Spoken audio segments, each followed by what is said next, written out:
सेवा बजावत असताना आणि सैनिक वायुदलाच्या सैनिक सेवेत असताना त्यांची जी शिस्त आहे, त्यांची जी कर्तव्यनिष्ठा आहे, देशभक्तीच्या आधारित मूल्य आत्मसात त्यांनी केले आणि निश्चित स्वरूपामध्ये सेवानिवृत्तीच्या नंतर त्यांनी विश्रांतीचा मार्ग न अवलंबता LLBची डिग्री घेतली।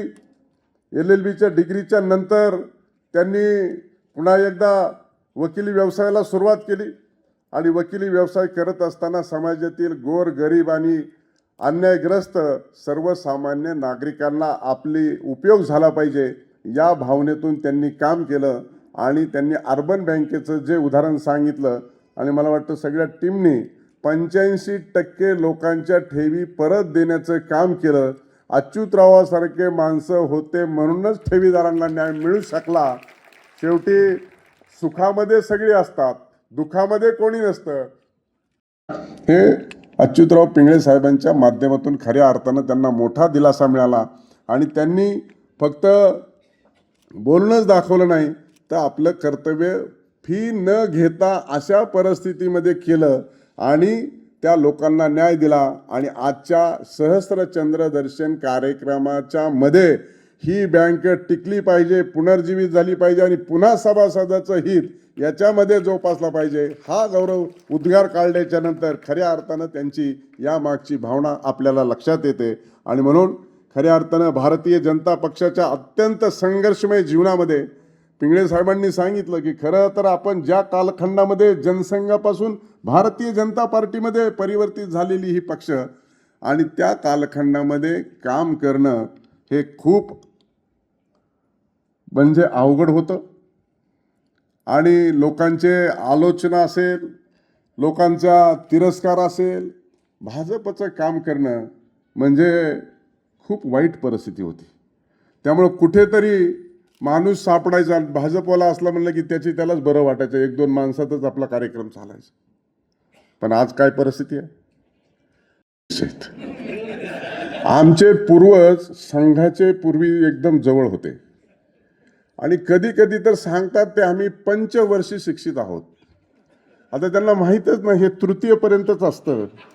त्यांना वाटतं 1-2 डिग्र्या वाढल्या अशी सध्याची पिंगळे साहेब परिस्थिती निर्माण झालेली आहे।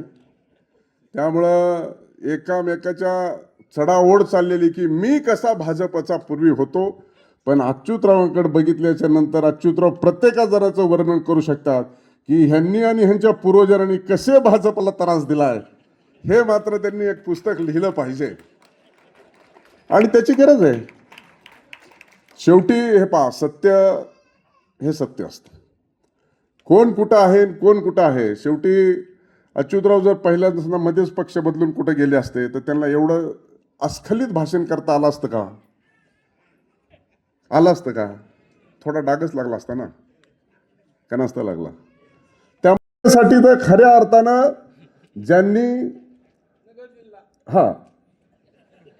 त्यावेळेचा नगर जिल्हा आता अहिल्यानगर, त्यामुळे अहमदनगरमधून अहिल्यानगर कसं झालं हे पण लिहा आणि त्यावेळेस जिल्ह्यामध्ये कसे बदल झाले हे पण लिहा। शेवटी हे आपण काम करणं आवश्यक आहे आणि त्यावेळेस खऱ्या अर्थानं आपला सर्वांचा म्हणजे अच्युतरावांचा, अटल बिहारी वाजपेयी, अडवाणी, प्रमोदजी महाजन, गोपीनाथजी मुंडे साहेब यांच्या सर्वांशी संपर्काला आपण जर त्यांचं समर्पित गौरवांक जर बघितला तर त्याच्यात आता AIच्या माध्यमातून फोटो तयार केलेत, पण त्यांच्याकडे जुने फोटो देखील असतील। अशा स्वरूपामध्ये अतिशय सानिध्य लाभलेलं हे नेतृत्व खऱ्या अर्थानं संघटनात्मक कार्य अतिशय सक्षमपणे केलं आणि पक्ष कार्य करताना त्यांनी त्यांच्या या वयात देखील सांगितलं की 1200 गावापेक्षा जवळपास 800 पेक्षा जास्त गावामध्ये मी गेलो।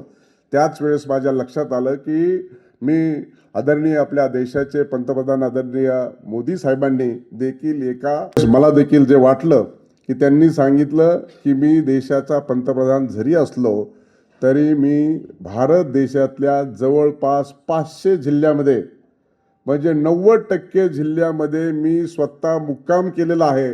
अशा सगळ्या भारत देशामध्ये गेलो आणि म्हणूनसाठी शेवटी हे कार्य करत असताना त्याची मेहनत, जिद्द, चिकाटी कोणत्याही प्राप्त परिस्थितीमध्ये ध्येयाला आणि निष्ठेला आणि विचाराला कधीही कॉम्प्रोमाइज करायचं नाही, अशीच माणसं मोठी होत असतात आणि अशीच माणसं खऱ्या अर्थानं समाज जीवनाचे आदर्श बनत असतात.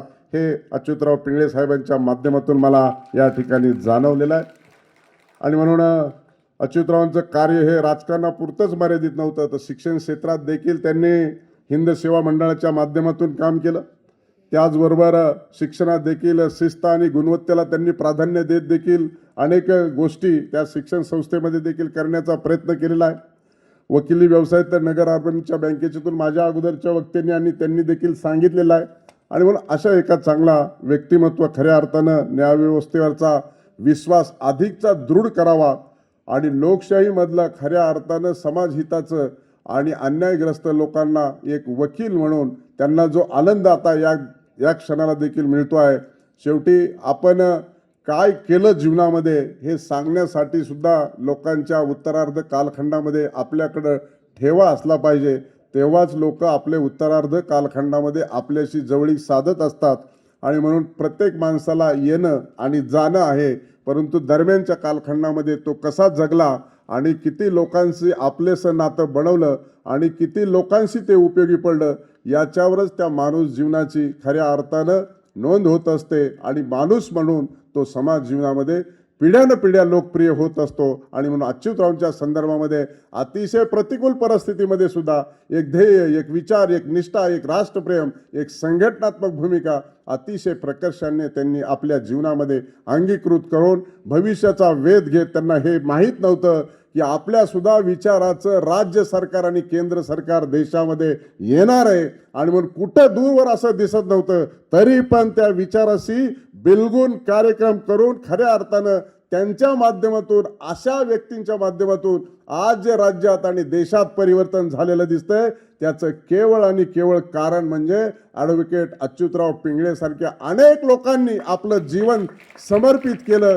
आणि हे समर्पित जीवन केल्याच्या नंतरच आपल्याला आज भारतीय जनता पार्टी आणि मित्र पक्षाचं सरकार राज्यात आणि देशात पाहायला मिळतंय. आणि त्यामुळं लोकहिताची कामं होत असताना आज मला त्यांनी सांगितलं की मी अयोध्येला गेले आणि मग देश स्वातंत्र्य झाला. आईने ज्यावेळेस असा प्रश्न विचारला, देश स्वातंत्र्य झाला मग रामलल्लाच्या मंदिराला कुलूप का लागलंय, याचं उत्तर ते देऊ शकले नाही. पण जेव्हा केव्हा आपलं सरकार आपल्या विचाराचं दिल्लीमध्ये आलं, 500 वर्षाची परंपरा असलेलं रामलल्लाचं मंदिर खुलं देखील केलं, मंदिर देखील केलं, प्राणप्रतिष्ठा देखील केलं. आणि आज संपूर्ण देशभरामध्ये अतिशय लोकप्रियता जो आपला देश राम जन्मभूमीचा, आपली पिढी तर खरं तर सुखी, समाधानी आणि भाग्यवान आहे. कारण 500 वर्षात अनेक पिढ्या जन्माला आल्या आणि गेल्या, पण रामलल्ला त्यांना मंदिरात दिसला नाही. आणि म्हणून आता आपल्या पिढीला रामलल्ला हे मंदिरात दिसतंय, म्हणून आपण भाग्यवान आहेत.